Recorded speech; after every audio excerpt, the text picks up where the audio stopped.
વિદ્યાર્થી મિત્રો, આજનો ટોપિક છે 3.10 અવરોધનું સંયોજન, શ્રેણી અને સમાંતર, combination of resistance, series and parallel. વિદ્યાર્થી મિત્રો, સૌથી પહેલાં આપણે એ જાણવાનો પ્રયત્ન કરીએ કે અવરોધોને તમારે શ્રેણી સમાંતરમાં જોડવાની જરૂર શું કામ પડે છે. કે ઘણીવાર તમારી પાસે તમે તમારા ઘરે બી જોયું હશે કે તમારા ઘરે ઘણી બધી જગ્યાઓ પર અવરોધોનું શ્રેણીમાં જોડાણ હોય, ઘણી જગ્યા પર અવરોધો સમાંતરમાં જોડાયેલા હોય, ઘણી જગ્યા પર શ્રેણી અને સમાંતરમાં જોડાયેલા અવરોધનું પણ પાછું કોમ્બિનેશન કરેલું હોય. અને આવું કરવાથી તમે શું કરી શકો છો, પ્રવાહમાં તમે આપેલા સાધન સુધી પહોંચતા પ્રવાહના મૂલ્યમાં તમે વધઘટ કરી શકો, એટલે ફેરફાર કરી શકો. બરાબર? એટલે એ ફેરફાર કરવાનું કામ કોણ કરે? અવરોધ કરે. બરાબર? તો સૌથી પહેલાં આપણે બેઝિકથી શરૂઆત કરીએ કે એક છે અવરોધોનું શ્રેણી જોડાણ. બરાબર? હવે અવરોધોનું શ્રેણી જોડાણ એટલે શું? તો તમે વિદ્યાર્થી મિત્રો અહીં આકૃતિ જોઈ શકો છો કે અહીંયા બિંદુ એ અને બિંદુ બી છે, અને એ અને બીની વચ્ચે તમે અવરોધોને એવી રીતે જોડેલા છે, બરાબર, કે વિદ્યુત પ્રવાહને વહેવા માટે, જો અહીંયા બેટરી જોડ્યા પછી વિદ્યુત પ્રવાહને વહેવા માટે ફક્ત શું મળ્યો? એક જ માર્ગ મળ્યો. એટલે કે દરેક અવરોધમાંથી પસાર થતો પ્રવાહ કેવો મળે? એક સરખો જ મળે. અહીંયાથી આઈ પસાર થયો, અહીંયાથી પણ કયો પસાર થશે? આઈ જ. આમ પણ કયો પસાર થશે? આઈ જ. એટલે અવરોધમાંથી પસાર થતો પ્રવાહ જો એક સમાન રહે, એને કોઈ બીજો માર્ગ નહીં મળે. બરાબર? એટલે અહીંયા ધનમાંથી નીકળો, એક સરખો પ્રવાહ પસાર થઈને અહીંયા પાછો ઋણમાં આવી ગયો, એટલે માર્ગ એને નહીં મળ્યો, બધામાંથી એક સરખો જ પ્રવાહ પસાર થયો. તો આવા પ્રકારનું જોડાણ એ શું કહેવાય? એનું શ્રેણી જોડાણ કહેવાય. જો બે બિંદુઓ વચ્ચે એક કરતાં વધારે અવરોધો છે અને એવી રીતે જોડવામાં આવેલા છે કે જેથી વિદ્યુત પ્રવાહને વહેવા માટે એક જ માર્ગ મળે. બરાબર? હવે બે બિંદુઓ એ અને બી છે. બરાબર? આપણે સૌથી પહેલાં બે જુદા જુદા મૂલ્યના અવરોધોને શ્રેણીમાં જોડેલા છે. આકૃતિમાં બે બિંદુઓ એ અને બી છે, એની વચ્ચે અવરોધ R1 અને R2 જોડેલા છે. બરાબર? એમાંથી એક સરખો પ્રવાહ I વહી રહેલો છે. બરાબર? હવે R1ના બે છેડા વચ્ચે હવે શું થશે વિદ્યાર્થી મિત્રો? સમજો કે અહીંયા તમે જે બેટરીમાંથી જે વોલ્ટેજ આપેલો હશે ને, એના વોલ્ટેજને અહીંયા ડ્રોપ થશે અવરોધના મૂલ્ય પ્રમાણે. એટલે કે ધારો કે અહીંયા અવરોધ R1 છે, બરાબર, તો એ અવરોધ R1માંથી I જેટલો પ્રવાહ વહેતા થોડો વોલ્ટેજ અહીંયા ડ્રોપ થશે અને થોડોક વોલ્ટેજ અહીંયા ડ્રોપ થશે, પણ આ બંનેનો સરવાળો કરો તો એ વોલ્ટેજ કેટલો મળે? તમે જે બેટરીમાંથી આપેલો હશે એટલો જ મળે. બરાબર? એટલે પહેલાં આપણે શોધીએ તે અવરોધ R1ના બે છેડા વચ્ચેનો વિદ્યુત સ્થિતિમાનનો તફાવત થાય V1 = બરાબર, ઓમના નિયમ પ્રમાણે I × R1. બરાબર? અને તે જ પ્રમાણે R2ના બે છેડા વચ્ચેનો વિદ્યુત સ્થિતિમાનનો તફાવત મળે છે V2 = I × R2. બરાબર? તો કુલ બેટરીનો વોલ્ટેજ થયો V અને વોલ્ટેજ ડ્રોપ આવ્યો R1માં V1 વત્તા V2. હવે V બરાબર I × R1 વત્તા I × R2. આઈને કોમન કાઢીને છેદમાં લઈ લો, એટલે V/I = R1 + R2. બરાબર? હવે V/I, બરાબર, એ પરિણામી અવરોધ છે, એટલે તેને બદલે લખી દઈએ આપણે R ઇક્વિવેલન્ટ = R1 + R2. બરાબર? અને અહીંયા R ઇક્વિવેલન્ટ એટલે શું? તમારો જે અવરોધનો શ્રેણી જોડાણ છે એને કારણે મળ્યો છે, એટલે તમે અહીંયા R ઇક્વિવેલન્ટ = RS લખી શકો. એટલે RS = આવશે R1 + R2. હવે વિદ્યાર્થી મિત્રો, ધારો કે 2 ને બદલે 3 અવરોધ અલગ અલગ અવરોધ છે. બરાબર? આ 3 અવરોધોનું તમારું જે શ્રેણી જોડાણ છે ને એની વાત કરીએ. R1, R2, R3. બરાબર? અને આ રીતે તમે જોડ્યું છે. બરાબર? R1ના બે છેડા વચ્ચેનો વિદ્યુત સ્થિતિમાનનો તફાવત આવે I × R1. R2ના બે છેડા વચ્ચેનો વિદ્યુત સ્થિતિમાનનો તફાવત આવે I × R2. અને R3ના બે છેડા વચ્ચેનો વિદ્યુત સ્થિતિમાનનો તફાવત આવે I × R3. બરાબર? એટલે વિદ્યાર્થી મિત્રો, કુલ જે વોલ્ટેજ આવ્યો, બરાબર, વોલ્ટેજ ડ્રોપ થયો V1 વત્તા V2 વત્તા V3 કરો તો એ બેટરીના કુલ વોલ્ટેજ જેટલો થઈ જાય, એટલે V = I.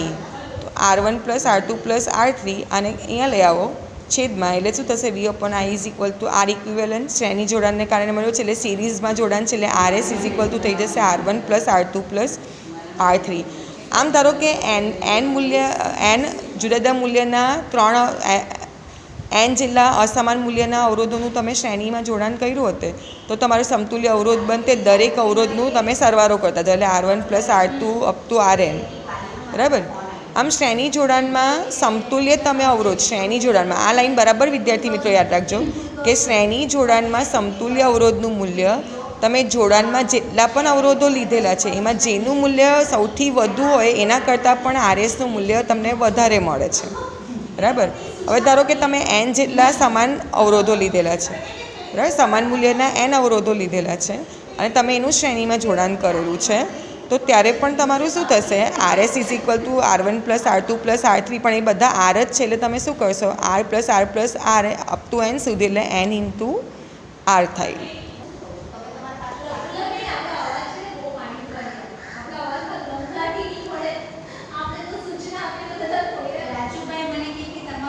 અવરોધોનું સમાંતર જોડાણ, બરાબર. હવે જો વિદ્યાર્થી મિત્રો આકૃતિમાં વિદ્યાર્થી મિત્રો તમે જોઈ શકો છો, અહીંયા પોઈન્ટ એ અને પોઈન્ટ બીની વચ્ચે તમે અવરોધોને એવી રીતે જોડેલા છે કે જેને કારણે શું થાય કે તેમના કોઈ એક તરફના છેડાઓ, બરાબર, અને કોઈ બીજી તરફના છેડાઓ, આ બધા જોડાયેલા હોય, બરાબર. અહીંયા જો R1 અને R2ની વચ્ચેના જે છેડાઓ છે તે અહીંયા એ બિંદુ પાસે જોડાયેલા છે અને R1 અને R2ના જે બીજા બે બિંદુઓ છે તેનો છેડો બી બિંદુ પાસે જોડાયેલો છે, બરાબર. તો આવા પ્રકારનું તમે જ્યારે સંયોજન કરો ને, તો આવા પ્રકારના સંયોજનને તમે કહી શકો છો અવરોધોનું સમાંતર જોડાણ. હવે એમાં પણ તમે ધ્યાન રાખો વિદ્યાર્થી મિત્રો કે અહીંયા જે બેટરી છે, બરાબર, એ બેટરીમાંથી જ્યારે પ્રવાહ આવે તો શું થશે, આ જંક્શન કહેવાય. જ્યાં આગળ તમે બે કરતાં વધારે વાહક તાર ભેગા થાય તો એ તમારું જંક્શન કહેવાય. તો આ જંક્શન પાસે શું થશે, તમારો જે પ્રવાહ આવ્યો ને તે તમારું શું થશે, આ વિદ્યુત પ્રવાહનું જે મૂલ્ય છે ને, અવરોધનું જે મૂલ્ય છે, અવરોધના મૂલ્ય પ્રમાણે અહીંયા પ્રવાહ શું થશે, અહીંયા ફાતા પડશે, એટલે કે અહીંયા પ્રવાહની વહેંચણી થાય, એટલે કે અહીંયા I1 જેટલો પ્રવાહ જશે, અહીંયા I2 જેટલો પ્રવાહ, અને તે જ I1 જેટલો પ્રવાહ અહીંયા આવશે, આ I2 જેટલો પ્રવાહ અહીંયા આવે અને જંક્શન પાસે ભેગો થઈને ફરીથી શું થશે, બેટરીમાં એ I જેટલો પ્રવાહ જતો રહેશે, બરાબર. હવે એ બિંદુ પાસે, બરાબર, શું થયું, પ્રવાહની વહેંચણી થઈ એટલે તમે કહેશો I બરાબર I1 પ્લસ I2, બરાબર છે. હવે ત્યાર પછીની વાત કરીએ વિદ્યાર્થી મિત્રો, જો કે R1ની આસપાસના, બરાબર, R1ની પાસે વિદ્યુત સ્થિતિમાનનો તફાવત કેટલો બને, તમને ખબર હોવું જોઈએ વિદ્યાર્થી મિત્રો. સમાંતર જોડાણમાં આ પણ તમારે યાદ રાખવાનું છે કે સમાંતર જોડાણમાં શું થાય, R1ના બે છેડા વચ્ચેનો વિદ્યુત સ્થિતિમાનનો તફાવત કેટલો બને. જો આ બે છેડા અહીંયા જોડાયેલા છે ને, એટલે આ બે છેડા વચ્ચેનો વિદ્યુત સ્થિતિમાનનો તફાવત મળે V. R2 તમે લો તો એ પણ શું થાય, અહીંયા જે તમારું છે બે છેડા વચ્ચેનો વિદ્યુત સ્થિતિમાન તફાવત એટલે V. એટલે સમાંતર જોડાણમાં તમારો વિદ્યુત સ્થિતિમાનનો તફાવત કોઈ પણ અવરોધ માટે બદલાતો નથી, બરાબર. તો અહીંયા શું થશે, જો કે R1ના બે છેડા વચ્ચેનો વિદ્યુત સ્થિતિમાનનો તફાવત તો V છે. V ઇઝ ઇક્વલ ટુ શું મળે, R1માંથી પસાર થયેલો પ્રવાહ છે I1 અને એનો અવરોધ છે R1, એટલે I1 ઇઝ ઇક્વલ ટુ થશે V અપોન R1. તે પ્રમાણે R2ની આસપાસના વિદ્યુત સ્થિતિમાનનો તફાવત R2નો પણ થશે V is equal to I2 into R2. This implies I2 is equal to V upon R2, બરાબર છે. હવે તમારી પાસે પેલું સૂત્ર છે જ કે I બરાબર I1 પ્લસ I2. I1ની વેલ્યુ આપણે મૂકીશું V અપોન R1 પ્લસ I2ની વેલ્યુ મૂકીશું આપણે V અપોન R2, બરાબર. અહીંયાથી Vને કોમન કરીને અહીંયા level I upon V is equal to 1 upon R1 plus 1 upon R2, એટલે I upon V is equal to R equivalent. એટલે એ R ઇક્વિવેલન્ટ સમતુલ્ય અવરોધ કોને કારણે છે, તો અવરોધના સમાંતર જોડાણને કારણે છે. એટલે શું લખશો તમે લોકો, 1 upon RP is equal to 1 upon R1 plus 1 upon R2. હવે આવી જ વસ્તુ વિદ્યાર્થી મિત્રો ત્રણ અવરોધ માટે પણ તમે નક્કી કરી શકો કે જો અહીંયા તમે ત્રણ અવરોધ જોડ્યા R1 R2 R3, બરાબર છે. અને R1 R2 R3માંથી તમે જ્યારે એને બેટરી સાથે કનેક્ટ કરો સમાંતરમાં જોડીને, તો અહીંયા જે પ્રવાહ હોય તેની વહેંચણી થઈ જાય આના મૂલ્ય પ્રમાણે કે R1 પાસે આવશે I1, R2 પાસે આવશે I2 અને R3 પાસે આવશે I3, બરાબર.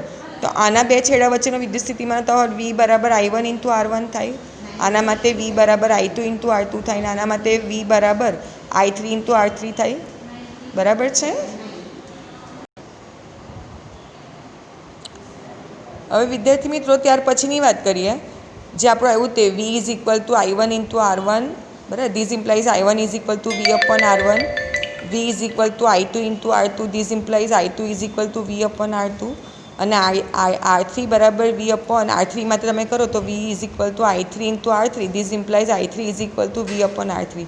તો તો એ બિંદુ પાસે તમારા જંક્શનની પાસે જે વહેંચણી થયેલી તે વિદ્યાર્થી મિત્રો કે I બરાબર I1 plus I2 plus I3, તેના પરથી તમારું શું થશે I બરાબર V/R1 plus V/R2 plus V/R3, એટલે વીને તમે કોમન કરીને છેદમાં લઈ આવો તો 1/R equivalent is equal to 1/R1 plus 1/R2 plus 1/R3, એટલે કે R ઇક્વિવેલન્ટ એ તમારું સમાંતર જોડાણ માટે છે, એટલે 1/RP ઇઝ ઇક્વલ ટુ આવશે 1/R1 plus 1/R2 plus 1/R3, બરાબર છે।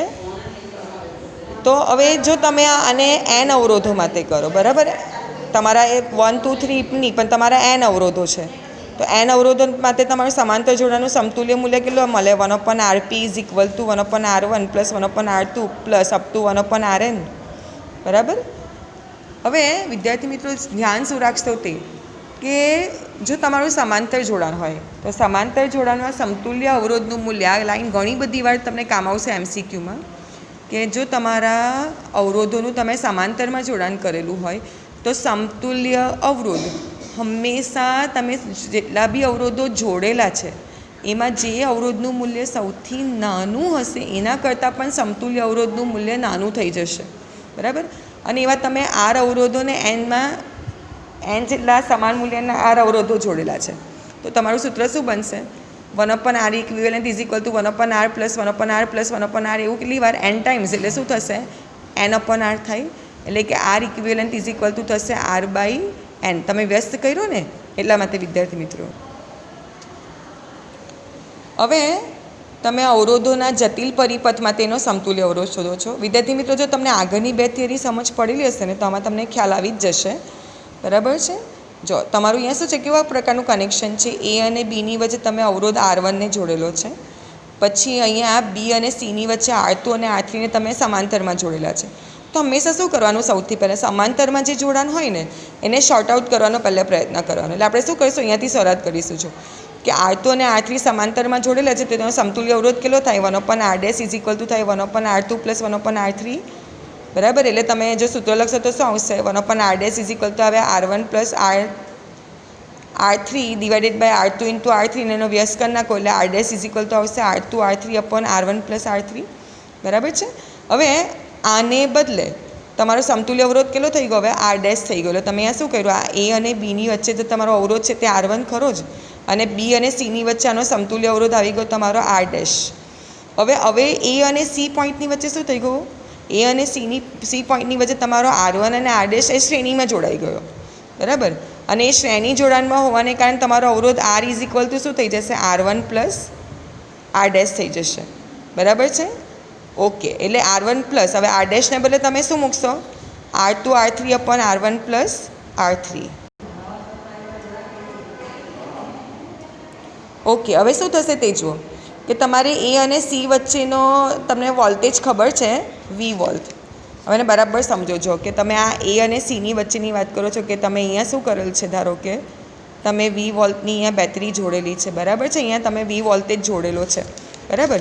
તો A અને Cની વચ્ચે વિદ્યાર્થી મિત્રો શું થશે, અહીંયા A અને Cની વચ્ચે તમારો V વોલ્ટેજ હોય, બરાબર, તો R1માંથી પસાર થતો વોલ્ટેજ કેટલો આવે, બરાબર। તો તમારે શું કરવું પડે, I બરાબર કરવું પડે આખા પરિપથનો તમારો અવરોધ આવ્યો Vના છેદમાં V is equal to IR પ્રમાણે I બરાબર શું આવે Vના છેદમાં R ઇક્વિવેલન્ટ, અને આપણો R ઇક્વિવેલન્ટ સમતુલ્ય અવરોધ કેટલો આવ્યો V upon R1 plus R2 into R3 upon R2 plus R3, બરાબર। એટલે અહીંયા શું થશે ઇઝ ઇક્વલ ટુ V, બરાબર, લસા કાઢો એટલે શું આવશે R1 into R2 plus R3 plus R2 R3, અને છેદનો છેદ R2 પ્લસ R3 તમારો અંશમાં જશે, બરાબર છે। એટલે તમારો જવાબ આવશે V R2 પ્લસ R3 કાઉન્સમાં છોડો તો R1 R2 plus R1 R3 plus R2 R3।